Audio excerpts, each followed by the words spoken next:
అనారోగ్యం, ఉద్యోగం, వ్యాపారం అప్పులతో బాధపడుతున్నారా? వెంటనే జేకేఆర్ గురువు గారికి కాల్ చేసి అపాయింట్మెంట్ తీసుకోండి.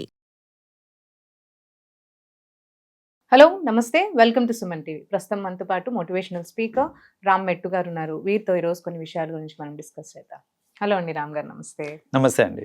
ఒక పర్సన్ ముందుకు వెళ్తున్నప్పుడు, ఒక కెరియర్ ఆర్ ఏదైనా గోల్ పెట్టుకొని ముందుకు వెళ్తూ ఉన్నప్పుడు వన్స్ ఒకసారి వాళ్ళకి ఏదైనా ఫెయిల్యూర్ ఎదురైపోగానే కొంతమంది ఆగిపోతారు అక్కడే. అంటే ఇంకా ముందుకు వెళ్ళే ధైర్యం తెచ్చుకోలేకపోతారు, లేదా ఐదర్ డిప్రెషన్ ఆర్ డిసప్పాయింట్ అయిపోతారు. బట్ ఆ స్టెప్ తీసుకున్న వెంటనే ఫస్ట్ స్టెప్లోనే ఫెయిల్ అయిపోగానే వాళ్ళు అక్కడే ఆగిపోతూ ఉంటారు. దీన్ని ఎలా అంటే ఆ స్టెప్ అక్కడే ఆగిపోవడం కరెక్ట్ అంటారా? లేదు అంటే దాన్ని అధిగమించి మనం ముందుకు వెళ్ళాలి అంటే అసలు ఏం చేయాలి? ఫస్ట్లీ అండి, మనం రెగ్యులర్ గా చూస్తూ ఉంటాం ఇది. కరెక్ట్.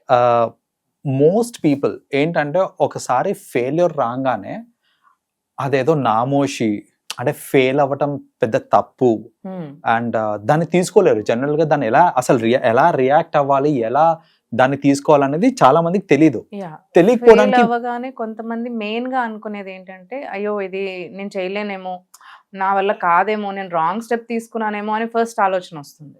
దీనికంటే ముందు ఇంకో ఆలోచన ఏమొస్తుంది అంటే, అయ్యో ఇప్పుడు అందరు నవ్వుతారేమో, నేను ఫెయిల్ అయ్యాను కదా, జనాలు ఏమనుకుంటారు అనే ఒక థాట్ వస్తుంది. ఫస్ట్ ఆఫ్ ఆల్ ఎవరైనా ఫెయిల్ కాగానే మన గురించి, అంటే నాకు సత్తా ఉందా లేదా, అవన్నీ పక్కన పెట్టేస్తే ఇప్పుడు జనాలు అందరి మధ్యలో నా ఇజ్జత్ పోయింది, ఇప్పుడు అందరూ నన్నే అనుకుంటారు, ఇలాంటి థాట్స్ ఎక్కువ వస్తుంటాయి అన్నమాట ఫెయిల్ కాగానే. అది అకాడమిక్ ఫెయిల్యూర్ కానివ్వండి, బిజినెస్ లో ఫెయిల్యూర్ కానివ్వండి, ఎక్కడైనా కానివ్వండి. ఒక ఫెయిల్యూర్ వచ్చింది అంటే మనకు వచ్చే ఫస్ట్ థాట్ ఏంటంటే జనాల ముందు మనం చులకన అవుతాము అని. బాగైందా, మంచి పని చేయిందా, చెప్పాం కదా చేసావు, ఇప్పుడు అయింది తెలిసిందా అంటారు. ఇలాంటి అసలు ఎన్నో, ఇంకా ఈ చాలా చిన్నవి ఇంకా చాలా చాలా అంటుంటారు. సో బేసిక్ గా మేజర్ రీజన్ అసలు ఎందుకు ఫెయిల్యూర్ ని తీసుకోలేకుండా ఉంటారు జనాలు అని అంటే, ఈ కరెంట్ జనరేషన్ ఏదైతే ఉందో వాళ్ళకి ఫెయిల్యూర్ ని అలవాటు చేయట్లేదు. మనం చెప్పాలంటే చిన్నప్పటి నుంచి మనం చూస్తుంటాం కదా, పేరెంట్స్ ఫెయిల్యూర్ అంటే అదొక పెద్ద తప్పైనట్టు పోర్ట్రే చేయటము. ప్లస్ అసలు ఫెయిల్ ఎక్కడ కాకుండా, మన సిస్టమ్ కూడా అట్లనే ఉంది. ఎకడమిక్సే తీసుకుందాం మనము. ఇంతకుముందు ఎట్లా అంటే ఒక పర్సన్ ఫెయిల్ అంటే ఫెయిల్ ఉంటుండే, పర్సంటేజెస్ ఉంటుండే, ఇవన్నీ ఉండేది. ఇప్పుడేమో గ్రేడ్ సిస్టమ్ అని పెట్టేస్తున్నారు.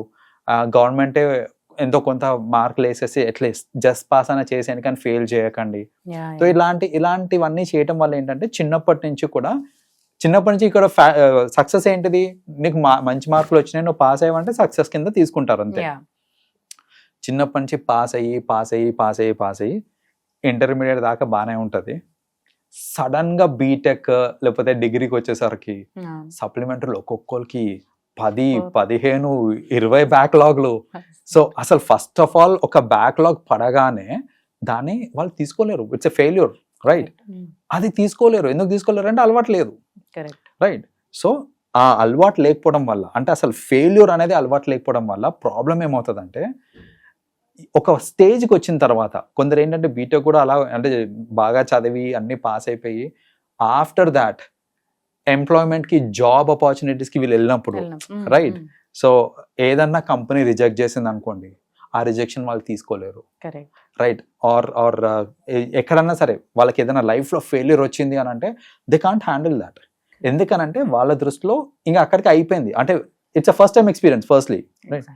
అసలు ఈ ఫెయిల్యూర్ అనగానే ఇంకా వాళ్ళు డిప్రెషన్లోకి వెళ్ళిపోయి నేను ఫెయిల్ అయ్యానా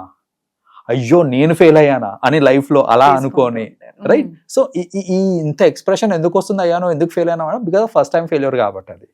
అది అదే నేను ఆల్రెడీ ఎక్స్పీరియన్స్ అయి ఉన్నాను అనుకోండి, I know how to control my emotions. Like నేను ఫెయిల్ అయ్యానా, దట్స్ ఓకే, ఐ నో ఇప్పుడు నెక్స్ట్ ప్లాన్ ఆఫ్ యాక్షన్ ఏంటిది నాకు అనేది తెలుసు. దేనివల్ల ఫెయిల్ అయ్యాను అని రెక్టిఫై చేసుకొని దాన్ని నేను వర్కౌట్ చేసుకుంటే పాస్ అయిపోతాను నేను, రైట్? సో అక్కడ ఫస్ట్ ఆఫ్ ఆల్ ఇది లేకపోవడం ఏంటంటే, ఆ ఎక్స్పీరియన్స్ లేకపోవడం వల్ల ఓవర్ రియాక్ట్ అయిపోతుంటారు చాలా మంది ఫెయిల్ అయినప్పుడు. అయితే చిన్నప్పటి నుంచి తల్లిదండ్రులు దట్స్ ఓకే టు ఫెయిల్ అనే ఒక నోషన్ క్రియేట్ చేస్తే పిల్లలకి, వాళ్ళకి ఏంటంటే అట్లీస్ట్ ఆ భయం అనేది ఉండదు. ఇప్పుడు ఏంటంటే ఫస్ట్ ఫెయిల్ కాగానే భయపడతారు, ఇప్పుడు మా పేరెంట్స్ తిడతారా లేకపోతే సొసైటీ ఏమంటారు ఇప్పుడు అని. So that's okay to fail అనే ఒక నోషన్ ఇచ్చేసారు అనుకోండి, అది ఇంపార్టెంట్. ఇప్పుడు చాలా మంది నేను చూస్తుంటానండి, లైక్ రీసెంట్లీ ఒక పేరెంట్, నేను ఇట్లా వెళ్తుంటే నడుస్తుంటే నాకు పక్క నుంచి వెళ్ళే పేరెంట్, ఆమె ఏమంటుందంటే, ఇగో 1 month నుంచి నేను ప్రిపేర్, అదేదో ఫ్యాన్సీ డ్రెస్ కాంపిటీషన్ అనుకుంటా, ఓకే 1 month నుంచి నేను ప్రిపేర్ చేస్తున్నా, ఫస్ట్ రావాలి, నువ్వు ఫస్ట్ రాలేదు అని అంటే కనుక ఇప్పుడు ఈ 1 month ఎఫర్ట్ మొత్తం వేస్ట్ అవుతుంది అనుకుంటే, చిన్న పిల్ల అండి పాపం, ఫస్ట్ క్లాసో సెకండ్ క్లాసో. సో నువ్వు ఖచ్చితంగా ఫస్ట్ రావాల్సిందే, నువ్వు రాలేదనంటే మన 1 month ఎఫర్ట్ మొత్తం వేస్ట్ అయిపోతుంది. సో బాగా చేయి అనుకుంటా, తెలియకుండా ఆమె మీద ప్రెషర్ పెడుతున్నట్టే కదా.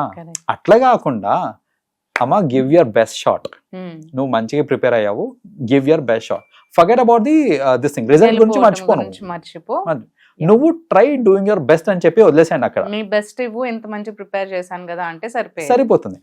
అలా చెప్పకుండా నువ్వు ఖచ్చితంగా ఫస్ట్ రావాలని ప్రెషర్ పెట్టేసాం అనుకోండి, వాళ్ళప్పుడు భయం స్టార్ట్ అయ్యి ఫెయిల్ అయ్యే ఛాన్సెస్ ఎక్కువ ఉంటాయి అక్కడ. సో ఆ భయం క్రియేట్ చేయొద్దు పిల్లలలో, వాళ్ళని లెట్ దెమ్ ఎక్స్ప్లోర్. ఇంకొకటి, ఫెయిల్ సరే అన్ఫార్చునేట్లీ ఫస్ట్ రాలేదు, లేకపోతే అసలు చాలా అంటే ఫస్ట్ సెకండ్ థర్డ్ లో కూడా లేదనుకోండి, ఏంటి ఇంత ప్రిపరేషన్ అయినాక కూడా నువ్వు చేసింది ఇదా, నువ్వు అంత మర్చిపోయావా, ఎందుకు మర్చిపోయావు అని తిట్టడం కరెక్ట్ కాదు.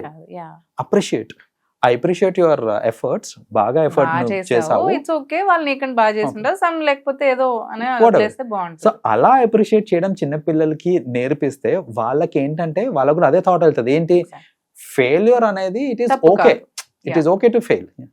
అయితే ఆ నోషన్ వచ్చింది అని అనుకోండి, that is when they will experiment. Otherwise ఏంటంటే లైఫ్ లో కూడా వాళ్ళు ఎక్స్పెరిమెంట్ చేయాలన్నా కూడా they will not go forward. So వాళ్ళు లైఫ్ లో ఏదైనా కొత్తగా ఎక్స్ప్లోర్ చేయాలన్నా అమ్మో ఫెయిల్ అయితే ఎట్లా అనే భయం ఉంది అనుకోండి, ముందుకు పోలేరు మీరు. సో ఫస్ట్ ఆఫ్ ఆల్ అందరిని దాటుకొని ముందుకు వెళ్ళాలి అని అంటే ఆ ఫెయిల్ అవుతానేమో అనే భయం ఉండకూడదు. రెండోది, clear cut definition of failure అనేది చాలా మందికి తెలియదు. సో ఇప్పుడు ఏంటంటే నేను ఒకసారి ఫెయిల్ అయితే ఫెయిల్ అయినట్టు కాదు, నేను ఎప్పుడు ఫెయిల్ అయినట్టు అని అంటే నేను ఇక ట్రై చేయకుండా మానేస్తా చూడండి, అప్పుడు నేను ఫెయిల్ అయినట్లే. సో అలా కాకుండా నేను కన్సిస్టెంట్ గా నేను ట్రై చేస్తా ఉన్నాను అనుకోండి, అప్పుడు obviously I'm not accepting the failure, which means ఇంకా నేను ఫెయిల్యూర్ నే కాదు, రైట్, అది I was just in the process, right. So అలా that is what people have to understand. ఏంటంటే లైక్ ఒక్కసారి ఫెయిల్ అయినంత మాత్రాన మనం దాన్ని అక్కడికి ఆపేయడం కాదు, అది కరెక్ట్ కాదు. మీరు ఇందాక అడిగిన క్వశ్చన్ అదే కదా. సో ఏంటంటే ఒక్కసారి ఫెయిల్ అయ్యి ఇంకా దాని ఇక్కడికి నాతో కాదు ఇదని వదిలేయడం కాదు. నిజంగా అది మీకు కావాలి, మీకు అది మీరు సక్సెస్ అయితే మీకు హెల్ప్ అవుతుంది అని అనుకుంటే కనుక ట్రై చేయాలి, కన్సిస్టెంట్ ఎఫర్ట్స్ పెడుతూ ఉండాలి. పెట్టినప్పుడు ఆబ్వియస్లీ సక్సెస్ వస్తుంది. అండ్ అన్నిసార్లు ఫెయిల్ అయ్యి ఫైనల్ గా సక్సెస్ అయినప్పుడు వచ్చే కిక్ ఏదైతే ఉంటుందో చూడండి, అది మీకు 100% మోర్ ఉంటుంది అన్నమాట చెప్పాలంటే. అది ఇచ్చే కిక్ కానివ్వండి, అది ఇచ్చే ఫీల్ కానివ్వండి. So it's okay to fail. చాలా మంది చూస్తుంటాం మనం, ఏంటంటే ఏదైనా బిజినెస్ స్టార్ట్ చేద్దాం అనుకుంటారు, దే స్టార్ట్ సరిగ్గా అయితే లేదు, వదిలేసి ఒక నోషన్కి వచ్చి అరే బిజినెస్ మన కప్ ఆఫ్ టీ కాదబ్బా, అది మనకి సంబంధించింది కాదు అన్ని ట్రై చేసింది ఎక్కడ ఓన్లీ 1-2 months చూస్తాడు అంతే. సో అక్కడ ఫస్ట్ ఆఫ్ ఆల్ నువ్వు ఫెయిల్యూర్ యాక్సెప్ట్ చేసావు కాబట్టి ఫెయిల్ అయ్యావు నువ్వు. అలా కాకుండా ఎందుకు అయితే లేదు అంటే అయ్యేటోళ్ళు పక్కన చాలా మంది చేస్తూ ఉన్నారు, నేను ఎందుకు చేయలేకపోతున్నాను అని ఆలోచించి లైక్ దానికి తగ్గ స్టెప్స్ తీసుకుంటే కనుక దట్ ఈస్ వెన్ ఇది అవుతుంది. అండ్ యూనో సమ్ టైమ్స్ ఏంటంటే కొన్నిసార్లు market forces of whatever reasons ఇంకా we have to give up. It's okay to give up కూడా.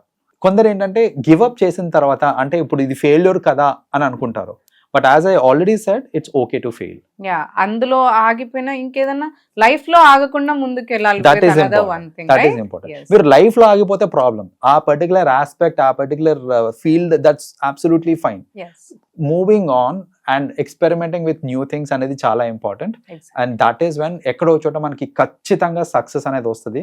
అండ్ అది వచ్చినప్పుడు your life becomes really wonderful. Exactly. Thank you అండి. Thank you Ram గారు. You're welcome.